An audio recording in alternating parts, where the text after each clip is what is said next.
Hello and welcome everybody. I'm trying a new setup with my telephone and the headset, and let's see if this works out properly for YouTube as well. Even though this makes editing a bit harder if I will edit this at all. Over the last few months, if not last year with Corona, it was the USA that hit the main news, whether it concerns the amount of Corona infections and death, whether this concerns Mr. Donald Trump being a complete asshole, whether this concerns the elections and the eventual results of such. With Corona, with sitting at home, I seem to have developed some sort of special interest in this entire process. And I'd like to share my thoughts and feelings about what has happened this year, but also in previous years as well. Now, let me be clear, everyone who dies due to whatever illness is one too much, especially if it could have been prevented.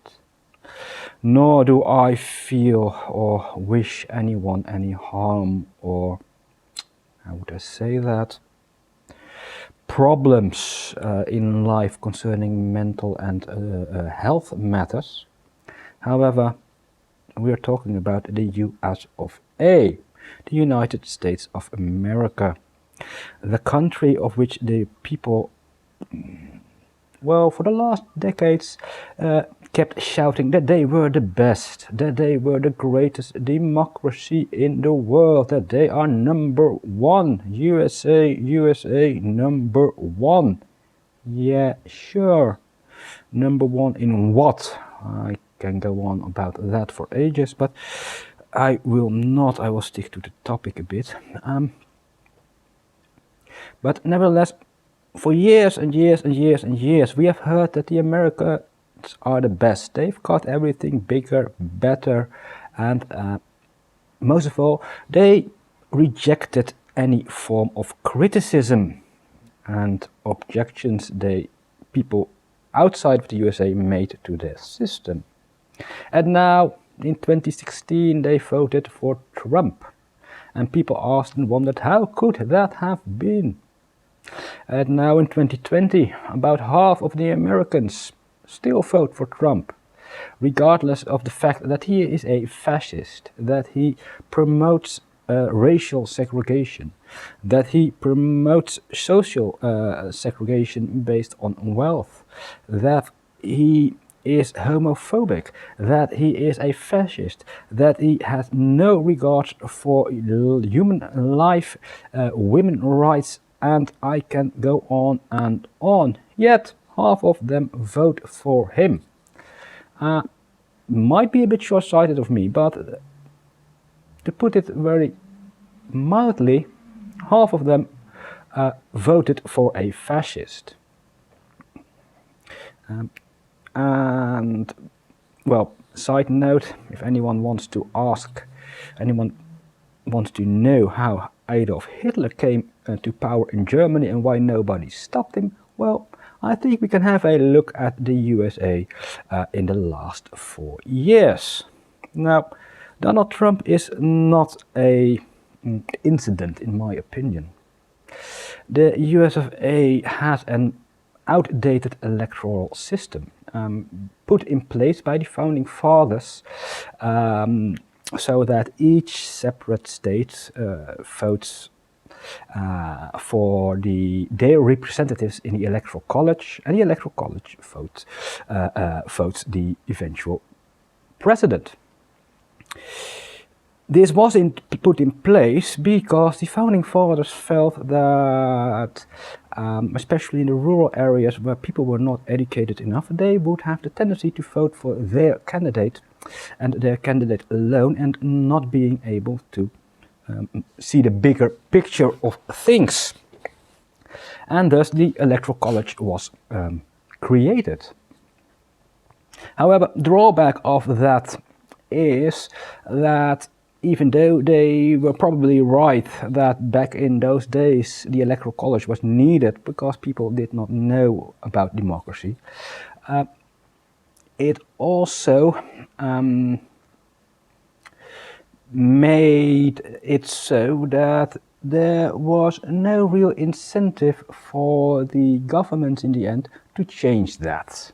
There was no real incentive to actually educate the people because in the way it was set up, they got into power, and if they would educate people, they would know, and the people would know and see all the things that would be going on, and they would most likely lose power because they are not that good for them. However, this was ages ago, and things did not change.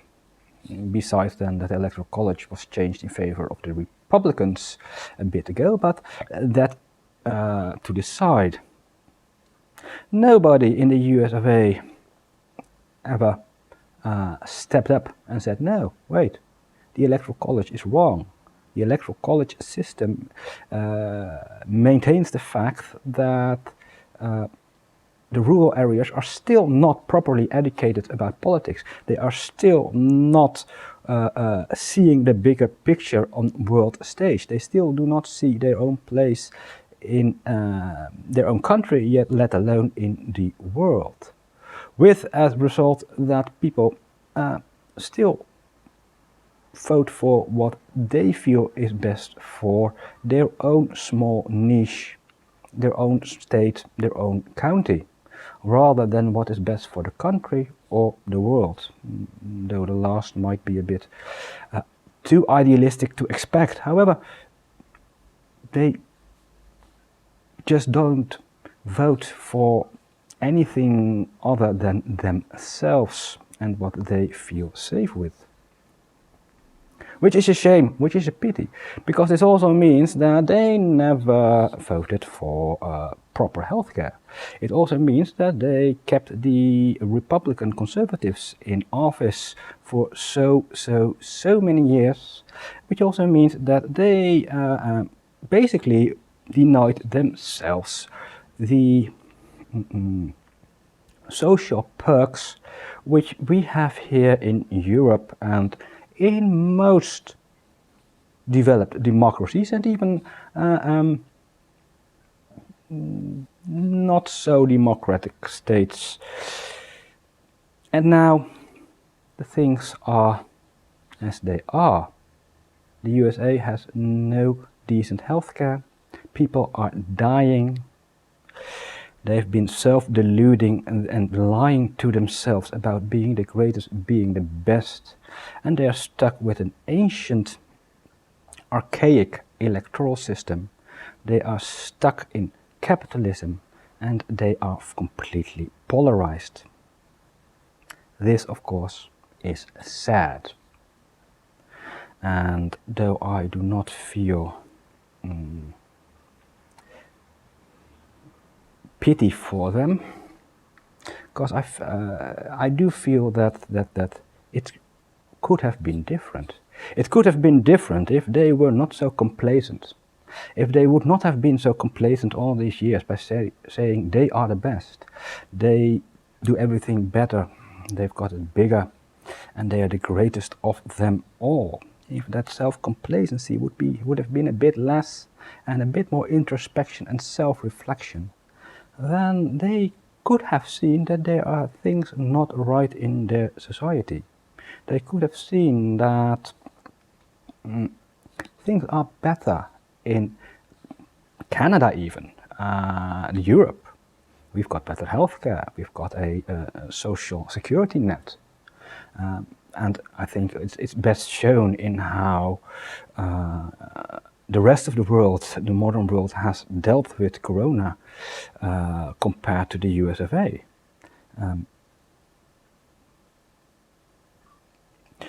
not just because the federal government of the USA failed, but we've also seen it with just simple bills people get after being treated for COVID or even tested for COVID. Though for some it's free, for others I've heard they had to pay for it.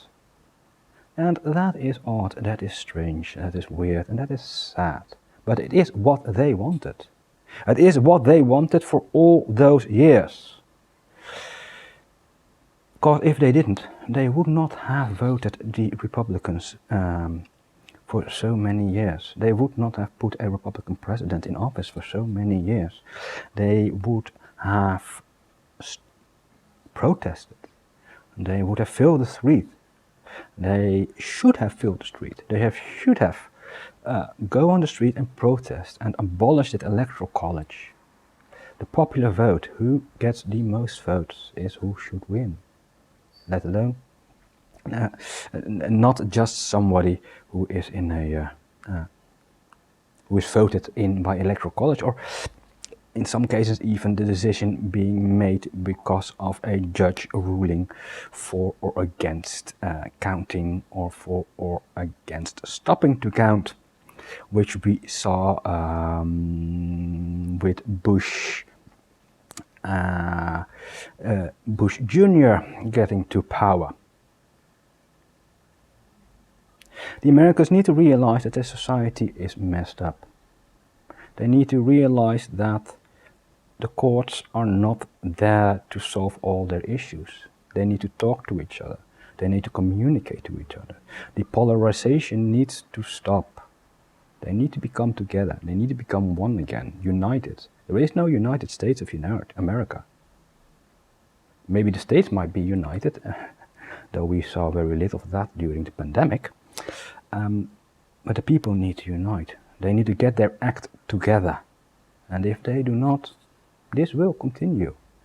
Because Biden will undo some of what Trump did, but I do not expect him to really improve society. So if he does not get a second term, there's most likely going to be a Republican in place again, and nothing will change.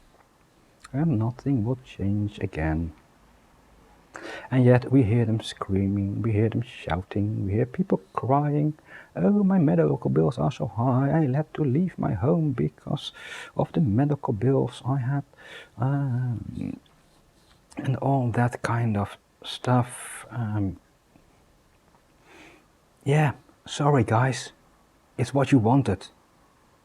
It's what you wanted by not standing up against the conservatives who have been dominating you despite being a minority. And how sad it might be, and how reluctant I might be to say it, it is your own fault. And you can say, yeah, we cannot blame the faults from the parents on the children. Yeah, no, you can't. But the fact is, you've got to deal with it. We all have to deal with the burdens our parents put onto our shoulder. And we can accept it, or we can fight it and change things. And with that, I wish to end this little rant about the American elections and the state of the US of A in currently. Thank you very much.